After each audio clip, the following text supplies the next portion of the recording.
Dua anak laki-laki berburu di hutan. Tiba-tiba mereka menemukan gerbang besi besar di tanah. Bukanya dan menemukan bahwa ada lubang di tanah. Keduanya penasaran memutuskan untuk turun dan mencari tahu. Tom masuk dulu dengan senapan. Gua yang dipenuhi dengan peralatan militer yang ditinggalkan. Radio lusuh ditutupi dengan jaring laba-laba. Ternyata pangkalan militer selama Perang Dunia Kedua. Tapi yang aneh itu, ada dua lampu minyak menyala di dalam. Sekarang teman Martinnya juga masuk. Tiba-tiba bayangan lewat. Keduanya ingin bak dari celana mereka.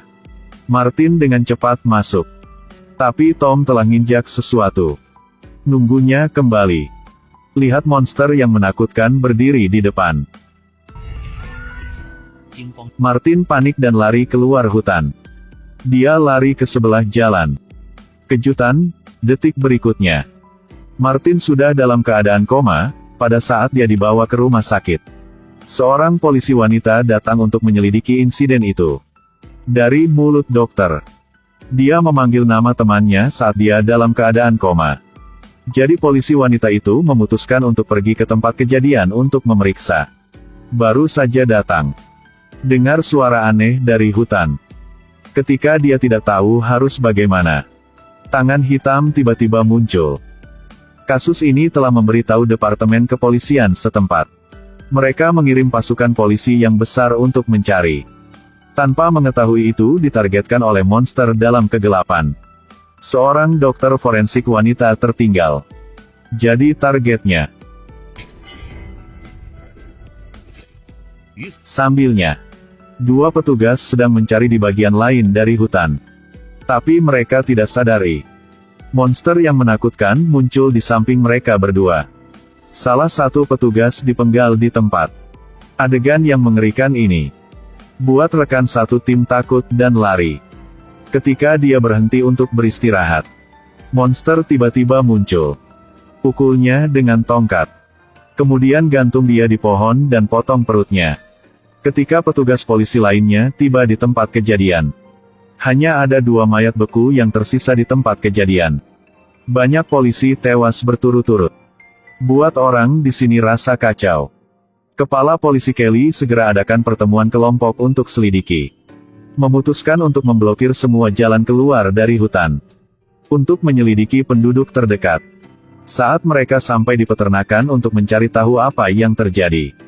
Pemilik laki-laki mengatakan sesuatu yang mencurigakan. Polisi mengira mereka telah menemukan jejak monster itu. Itu yang hanya tangki gas yang hilang dari gudang. Ketua tim John meninggalkan kartu nama. Dan pergi. Sambilnya, polisi sedang menyelidiki jalan di dekat hutan. Apa yang tidak mereka harapkan adalah monster itu mengintai di dekatnya dan menonton. Sadari waktunya sudah matang.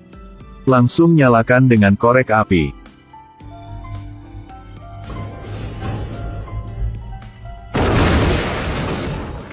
Polisi temukan dengan menganalisis puing-puing di tempat kejadian. Ini bahan peledak yang terbuat dari tangki bensin. Kelly lagi datang ke rumah petani itu. Tapi ketika keluar dari mobil, lagi mendengar suara tembakan. Mereka mencari suara dan datang ke gudang. Tiba-tiba ada tembakan lagi di gudang. Keduanya dengan cepat menemukan perlindungan untuk melarikan diri. Kemudian senapan dilempar. Mereka bergegas untuk memeriksa. Ternyata wanita tua itu baru saja melawan monster. Mereka datang tepat waktu. Wanita yang tidak dibunuh oleh monster. Kapten John juga menemukan suami wanita itu. Dan setengah dari pipinya robek oleh monster itu. Dengan insiden teroris, polisi memutuskan untuk menempatkan polisi di dekat pertanian. Pada malam hari, monster itu lagi muncul. Anjing polisi memperhatikan yang tidak biasa itu dan segera bergegas.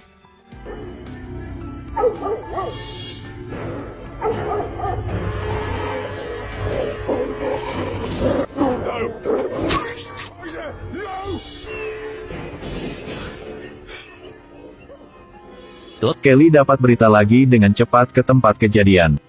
Mereka menemukan sepotong pakaian di tanah. Menemukan ini adalah seragam militer lama dari Perang Dunia Kedua. Monster itu mengincar pasangan yang sedang berlibur di hutan. Keduanya tidak menyadari bahaya yang akan datang.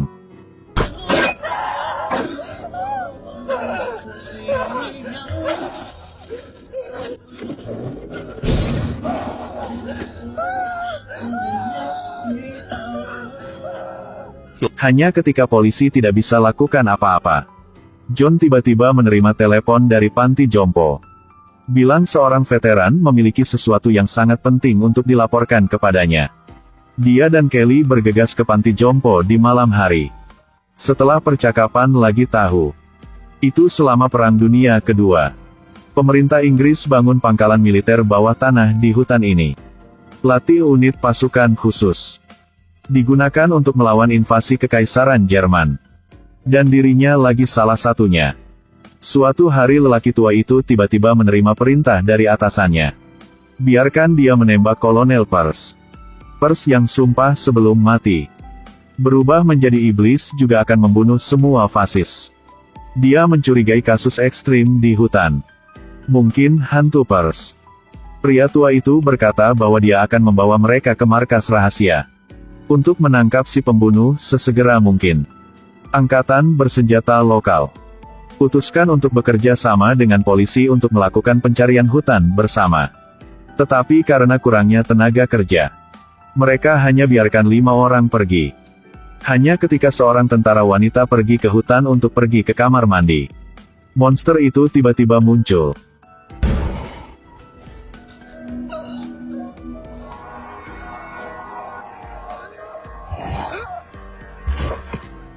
Prajurit wanita itu dilemparkan keluar, tidak mati. Gadis itu diselamatkan oleh teman-temannya. Sambilnya, kepala polisi juga Kelly juga membawa orang tua ke tempat kejadian. Menurut prajurit wanita, pria tua lagi lebih yakin. Monster ini dieksekusi olehnya. Kenapa Pearce lagi tidak bunuh prajurit wanita? Karena dia yang kulit hitam. Sama sekali bukan Kekaisaran Nazi. Kemudian tentara yang dipimpin oleh pria tua itu mulai masuk hutan. Tapi mereka tidak pergi jauh. Lagi lihat seorang wanita tergantung di pohon.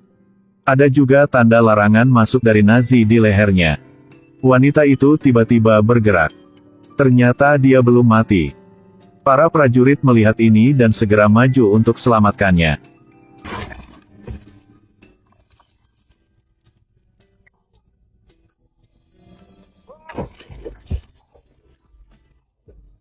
Rekannya ingin maju untuk menyelamatkan tetapi dihentikan oleh kapten. Karena begitu menyentuh tali, granat bisa ledak. Untungnya, granat telah kedaluarsa. Setelah menentukan bahwa tidak ada bahaya, para prajurit bergegas maju untuk menyelamatkan teman-teman mereka. Lama tidak ada kabar dari tentara. Polisi juga masuk ke hutan dengan baju besi lengkap. Tanpa diduga, seorang anggota kelompok masuk dan menginjak perangkap hewan. Kapten Departemen Atraksi Monster dan menyuruhnya untuk segera diam. Tetapi ketika kapten memeriksa situasi di sekitarnya, lagi tidak sengaja nginjak perangkap hewan. Kapten yang malang itu meninggal di tempat. Pria tua dengan banyak kenangan lama akhirnya menemukan pintu masuk ke pangkalan militer. Beberapa orang baru saja membuka pintu besi. Bau busuk naik. Pria tua berteriak nama Pearce. Katakan padanya bahwa Nazi telah dikalahkan. Sekarang semuanya Inggris di luar. Dan karena salah urutan yang dia lakukan tahun itu. Maafnya. Pearce perlahan berjalan keluar dari gua tepat setelah itu. Sekarang dia telah berubah menjadi hantu. Penampilan menakutkan mengejutkan mereka yang hadir. Kemudian lelaki tua itu berbicara dengan Pearce tentang masa dulunya. Dan saling berpelukan dengan mesra. Dengan hilangnya Pearce yang aneh, pria tua itu juga habis patah hati. Jatuh ke tanah dan mengakhiri hidupnya. Akhir film. Tentara menemukan Tom dipaku ke dinding di pangkalan militer bawah tanah.